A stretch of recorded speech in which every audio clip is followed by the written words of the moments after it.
I'm Suzy Vadori, and I am here today with Yabs TV and the Wordsmith with Us program that's put on by the Rose Foundation. And I'm going to talk about making writing feel real and how to take your scenes and your stories from here and add emotions and relationships and bring them up to here. Because if we as writers have done our jobs, then we are making our readers feel something. And then we've done it in a way that helps our readers connect and will make them love our stories. And at the end of this video, I'm going to give you guys a challenge to write a scene and send it in for some feedback. So stay tuned. I'm the author of the Fountain series, which has in it The Fountain, which is book 1. It has in it The Westwoods, which is book 2. And it has in it Wall of Wishes.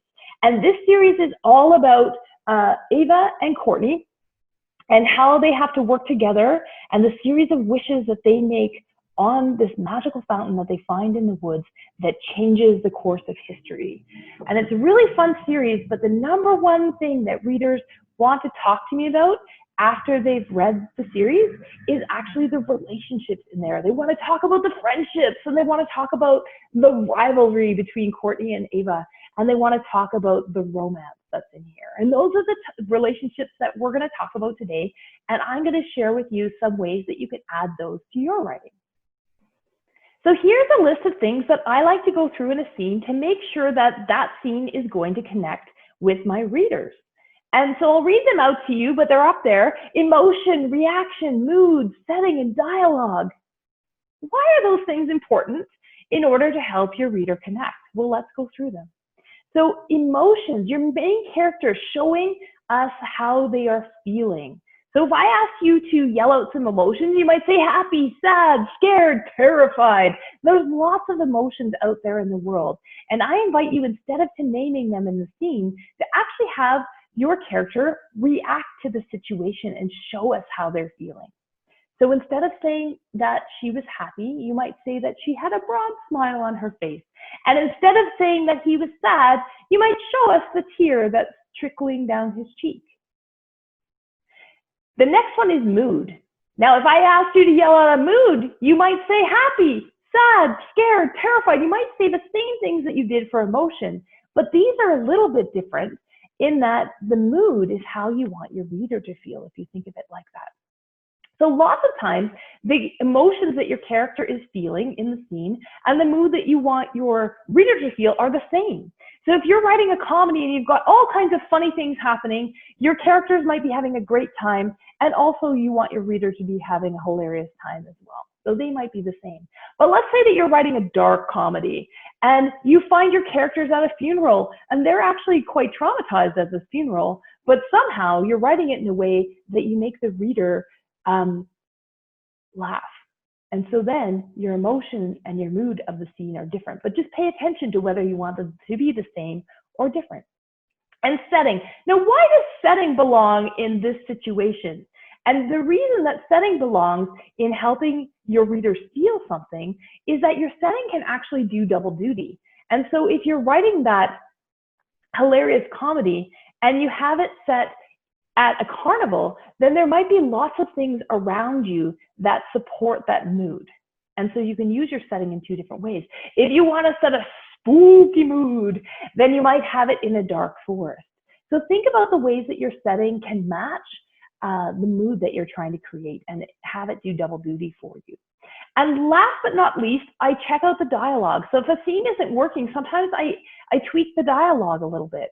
So I might have characters, how they treat one another. It really matters in showing the reader what their relationship is. So again, everything that your character says should be said in a way that actually demonstrates their relationships. So if you don't already have dialogue in the scene, you can add it. If you already have dialogue in the scene, make sure that everything that they're saying shows whether they care about one another or whether they are rivals. And we'll talk a little bit about those different kinds of relationships. So relationships can be really scary to write about. And you might think, I don't have a clue how to do that. But let me tell you, I can guarantee that you are an expert in human relationships. And I can demonstrate that by asking you if you've ever, for 1 minute or 1 hour or 1 day, if you've ever had a friend, and I'm sure you have. If you've ever, for 1 minute, for 1 hour, for 1 day, if you've ever met somebody who didn't like you very much. I know I have.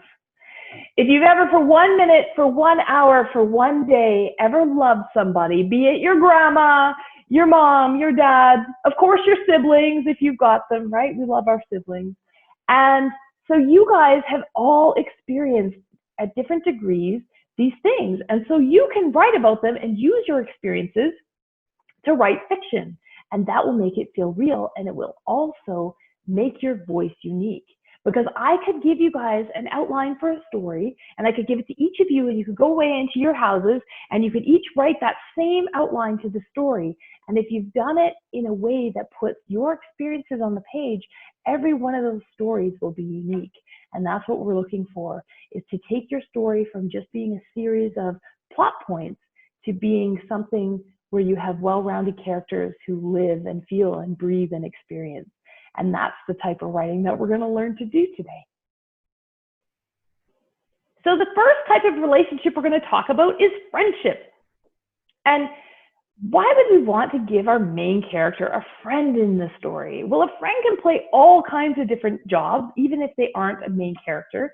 And they can actually be a mirror for your main character. And they can show us when your character is changing. So if halfway through the story, the loyal friend turns to your main character and says, Joey, you used to hang out with us every day and now you don't anymore, then they can really shine a spotlight on that change that you're trying to create for Joey, your main character. Or a developing friendship or even an existing friendship can also change the way that your main character feels about things and the way that they view the world. Have you guys ever had a friend where you've had a conversation with them and then all of a sudden you thought differently about something? Because I have. And so it's a kind of a neat way to give a character a friend to help them grow and change. Rivalry. This is a super fun one to write about in my series. The main rivalry is between Ava and Courtney, who want very different things and do not get along. But your main character is your protagonist, of course, and then you give them a rival, which is your antagonist.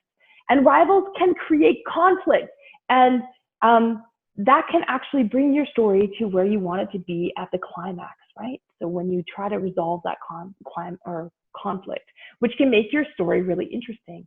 And rivals make things hard for your characters. They throw things in their path that they have to overcome, helping your main character change and grow. Rivals can also show traits about your character. So if you look at the one on the screen here, we've got two birds that are fighting, and the bird that is being choked right now, if he goes berserk and then starts pecking at the other bird, that might tell us something about his character. And if he steps away and tosses his head and walks away from the scene, that might tell us something very different. So don't forget about the words on the bottom of the page. When a rival is coming at your character, their reaction can tell you a lot about who your main character is as a person, right? Now, before we leave rivalry, I want to bring up one more thing. If you guys don't want to have big fights and, head-to-head combat in your, or hand-to-hand combat in your scenes, that's okay, because there's such a thing as positive rivalry too. And I always want to mention this because you can definitely have positive rivalry, which would be like, think of sports teams, the Battle of Alberta, right? The Battle of Alberta for the Cup. And this year it's going to look very different. But you can also have two friends that are competing with one another to make each other better at a sport, or you can have them trying to get a better mark on the next exam. So it doesn't always have to be people who hate one another. It doesn't always have to be a negative rivalry, but creating that conflict or having people go head to head for something can be a really interesting thing to add to your story. And last but not least, I want to talk about romance and love and how to incorporate that into your story. I just love this one. It is so much fun to write. It's a lot of fun to read. I've got romance and love in all of my stories. And it can be a little daunting to start writing about romance, especially. or love, because it's very vulnerable, right? It's a piece of us that we're not used to talking about, but it's something that readers are really looking for in your stories. And so to make it a little bit less scary, I just want to share with you up on the screen there the Oxford Dictionary definition of romance, which is simply that it's a feeling of excitement or mystery associated with love. So it doesn't need to be a full-blown love affair. It can just be that sort of moment before anything happens, when they're just meeting, and that awkwardness and that excitement and that not sure what's coming next feeling can really create that excitement in your stories. So I'm going to challenge you guys to a writing challenge. And I hope you can take these slides and try out writing a short scene where you've got some friends in it, or where you've got some rivals in it, or where it invokes the feeling of love. And try out the different things that we talked about, the emotions, the mood, the reactions, the setting, the dialogue, and see if you can incorporate a few. You don't need to incorporate everything into every scene. Those are just some things that you can add to make your scenes really pop. And if you guys send me those scenes before July 15th of 2020, then I will take a look and I'll give you feedback on them when I post my follow-up to this session on July 23rd. Thanks so much for watching. I hope you guys learned some tips and tricks to put feeling and emotion and relationships into your writing that will take your writing from where it is today and really make it pop and have your readers connect with it. I hope you've enjoyed this, and happy writing. Until next time.